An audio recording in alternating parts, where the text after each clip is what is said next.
Assalamualaikum warahmatullahi wabarakatuh. Kelas 11 IPA. Kali ini kita akan membahas materi tentang reaksi asam basa, yaitu reaksi penetralan. Materi ini adalah materi lanjutan sebelumnya yang membahas tentang bagaimana caranya kita mengetahui suatu zat bersifat asam atau basa. Nah, kali ini kita akan bahas tentang reaksi asam dan basanya. Kalau kemarin kita kan nyarinya gimana pH asam, gimana pH basa saja, asam saja, kuat atau lemah. Nah, sekarang kita ingin mencari pH apabila asam dan basa itu direaksikan. Bagaimana cara menentukan pH-nya? Nah, disinilah kita akan membahas dengan reaksi penetralan. Reaksi penetralan adalah jika asam direaksikan dengan basa akan membentuk garam dengan air, gitu ya. Reaksi asam dengan basa ini dikenal dengan reaksi penetralan.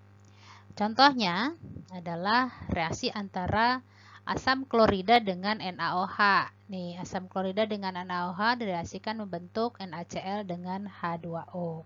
Jadi HCl-nya adalah asam kloridanya adalah asam, NaOH atau natrium hidroksidanya adalah basa. Kemudian membentuk garam NaCl dengan air atau H2O. H dari bagaimana terbentuknya reaksi, Bu? Jadi H dari asam, ini kan ada HCl ya, ada H plus Cl min. H dari asam itu ditambahkan dengan OH dari basa NaOH ini. Sehingga membentuk air, gitu ya. H ditambah OH, jadi H2O gitu ya. Nah, kemudian Na-nya dengan Cl membentuk NaCl. Jadi, reaksi inilah yang disebut dengan reaksi penetralan. Kenapa? Karena H dari asam ditambah dengan OH dari basa membentuk H2O. H2 itu kan adalah ada air. Air itu sifatnya netral. Sehingga reaksi antara asam ditambah basa disebut dengan reaksi penetralan. Kemudian perlu diingat, kemarin sudah ya, jika mol dari H+ atau asam sama dengan mol dari basa, maka dapat dipastikan larutannya bersifat netral jika sama ya molnya. Tetapi jika mol asam atau H+-nya lebih besar daripada mol OH- atau mol basanya, maka larutan akan bersifat asam. Kenapa? Karena H+-nya lebih besar gitu ya. Kemudian jika mol H+-nya atau asamnya lebih kecil dari OH- dari basanya, maka larutan akan bersifat basa. Kenapa? Karena OH- yang lebih besar, gitu ya. Nah, untuk menentukan mol H+ dan OH- yang bersisa, kita dapat menggunakan rumus stoikiometri atau yang pernah kita pelajari bahwasanya mol asam atau sisanya sama dengan mol asam mula-mula dikurang mol basa, gitu ya. Mol basa atau mol basa sisa itu sama dengan mol basa dikurang mula-mula. Jadi kalian juga harus ingat mencari mol jika diketahui M dan V-nya. M itu adalah molaritasnya, V adalah volumenya. Di mana N atau mol sama dengan molaritas dikali dengan volume. Ini pernah kita pelajari di kelas 10 ya. Kemudian macam-macam reaksi penetralan. Apa aja sih reaksi penetralan itu? Nanti kita akan bahas reaksi penetralan itu ada 4. Yang pertama adalah reaksi asam kuat dengan basa kuat, gitu ya. Nah, kemarin kan kita sudah membahas siapa-siapa saja yang tergolong asam kuat, siapa yang tergolong basa kuat. Ya, kita kalau seandainya nanti di dalam soal kita menemukan asam kuat direaksikan dengan basa kuat, nih asam kuat tambah basa kuat membentuk garam ditambah dengan air. Apa contoh reaksinya? Contohnya adalah asam klorida HCl itu adalah asam kuat, kemudian NaOH itu adalah basa kuat membentuk NaCl. Ini adalah garam dapur yang sehari-hari kita gunakan dalam kehidupan sehari-hari ya. Dan ditambah H2O. Tadi sudah saya berikan juga contoh reaksinya. Nah, bagaimana bentuk soalnya? Nih, perhatikan di sebelahnya. Sebanyak 50 ml larutan asam klorida atau HCl 0,1 m ditambahkan dengan larutan 25 ml NaOH atau basa kuat nih 0,1 m. Nah, bagaimana cara menghitung pH-nya? Di mana HCl itu adalah asam kuat, NaOH itu adalah basa kuat. Kita perhatikan, apabila yang direaksikan adalah HCl dengan NaOH, berarti kan tadi ya sudah reaksinya bahwasanya HCl dengan NaOH itu membentuk NaCl. Nah, bagaimana caranya? Kita cari dulu mol mula-mula. Tadi rumusnya sudah saya berikan, mencari mol itu adalah molaritasnya dikali dengan volumenya. Molaritas dari HCl, jadi carinya masing-masing. Cari HCl dulu boleh. HCl mula-mula sama dengan molaritas dari HCl dikali dengan volume dari HCl. Berapa molaritasnya? 0,1. Berapa volumenya? 50. Berarti 50 dikali 0,1. Nih, sudah ya. Sehingga mendapatkan 5 milimol. Kenapa milimol, Bu? Karena ini volumenya masih mililiter ya, bukan liter. Sehingga hasilnya juga milimol. Nah, kemudian untuk NaOH, NaOH-nya kan 25 mili dikali molaritasnya 0,1. Nih, 25 dikali 0,1 sama dengan 2,5 milimol. Nah, sekarang untuk melihat siapa yang tersisa, kita perhatikan lagi reaksinya. HCl ditambah NaOH menjadi NaCl ditambah H2O. Mula-mula, kalau kita ingin mencari sisa, berarti kan kita harus tahu mula-mulanya berapa, bereaksi berapa, sisanya berapa. Mula-mula untuk HCl adalah 5 milimol. Nih yang tadi kita sudah cari ini ya. Kemudian NaOH-nya mula-mula adalah 2,5 milimol. Nah, kemudian yang bereaksi, cara perhatikan untuk menentukan yang bereaksi, ini stoikiometri kelas 10 ya. Kita cari angka yang paling kecil di antara HCl dengan NaOH. 5 dengan 2,5 itu adalah lebih kecil 2,5 gitu ya. Sehingga untuk yang bereaksi dipakailah angka 2,5 dari NaOH. 2,5 yang bereaksi untuk HCl, 2,5 yang bereaksi untuk NaOH. Kemudian sisanya, yang namanya sisa berarti dikurangi. 5 dikurang 2,5 sama dengan 2,5. Untuk reaksi yang di sebelah kiri panah itu dikurangi. Sementara untuk reaksi yang ada di sebelah kanan panah itu dijumlah. Sehingga 0 ditambah 2,5 menjadi 2,5. Nah, yang menjadi perhatian kita adalah siapa yang sisa antara HCl dengan NaOH? Nah, kalau kita lihat 2,5 dikurang 2,5 kan habis ya. Ini 0 nih, habis. Nah, kemudian 5 milimol dikurang 2,5 milimol, sisa 2,5 milimol. 2,5 milimol ini adalah milik dari HCl, sehingga yang bersisa adalah asam kuatnya. Bersisa adalah 2,5 milimol dari HCl.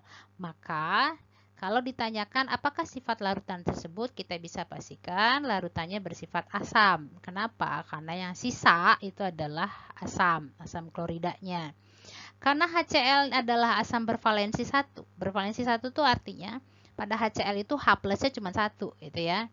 Maka mol dari H plusnya akan sama dengan mol HCl yaitu 2,5 milimol.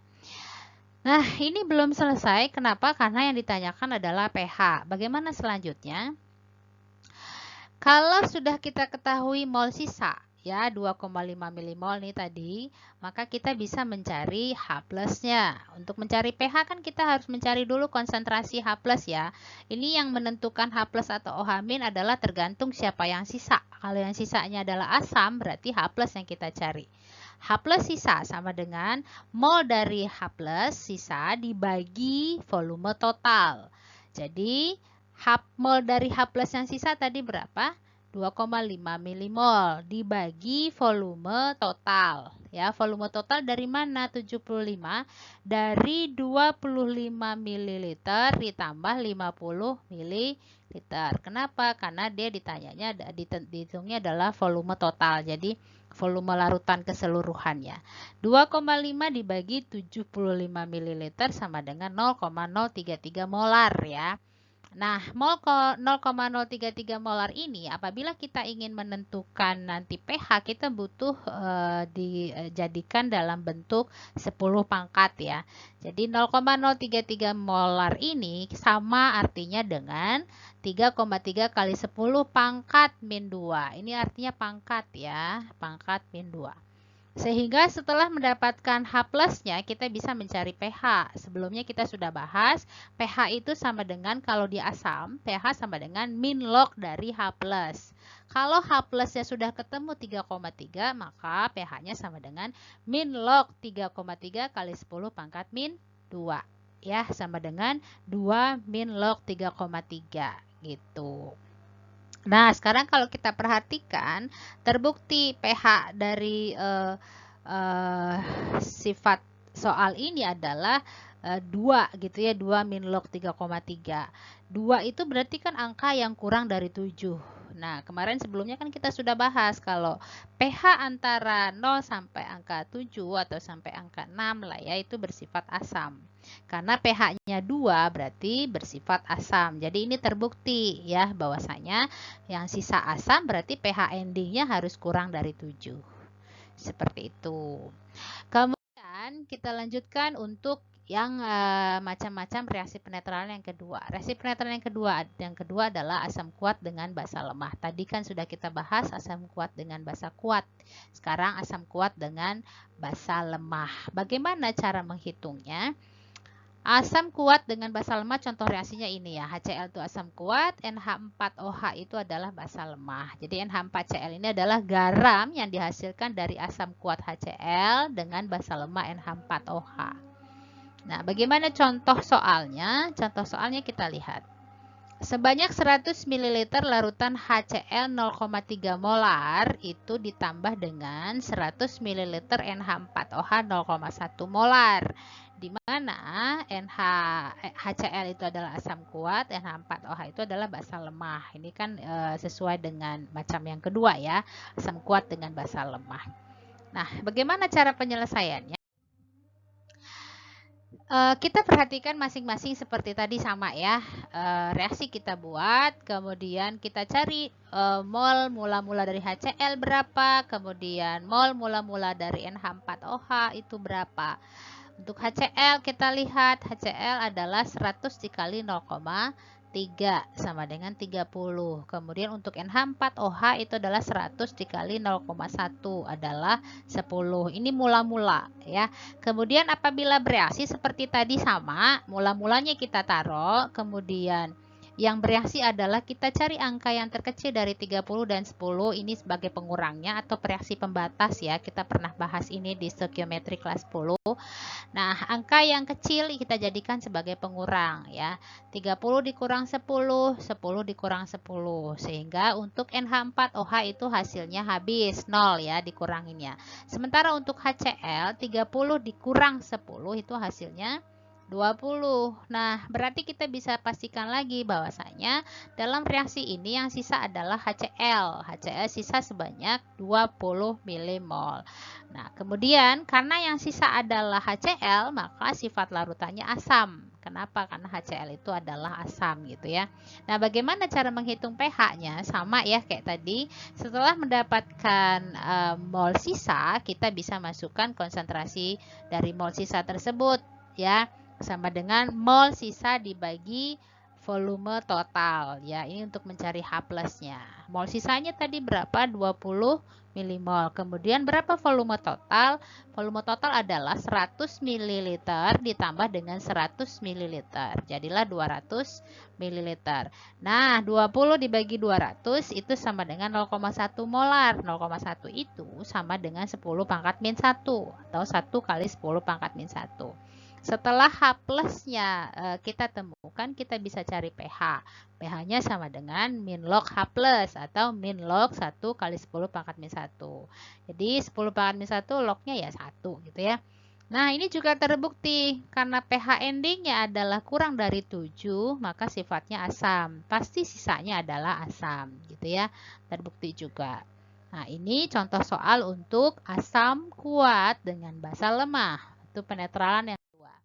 Kemudian penetralan yang ketiga itu adalah asam lemah dan basa kuat. Jadi yang kuat adalah basanya. Kalau tadi kan yang kuat adalah asamnya. Contohnya apa? Contoh reaksinya adalah asam cuka, CH3COOH ditambah NaOH ya, menjadi CH3CONA. Nah, bagaimana contoh soalnya? Sebanyak 100 ml larutan asam cuka, ini adalah asam lemah ya, ditambah dengan 100 ml NaOH. NaOH itu adalah natrium hidroksida tergolong dengan basa kuat. Bagaimana cara menghitung pH-nya? Dengan cara yang sama, kita bisa mencari terlebih dahulu siapa sisa. Bagaimana cara mencari sisa? Nah, kita lihat masing-masing. Masing-masing kita cari dulu nih asam cukanya berapa molnya, kemudian NaOH-nya juga berapa molnya.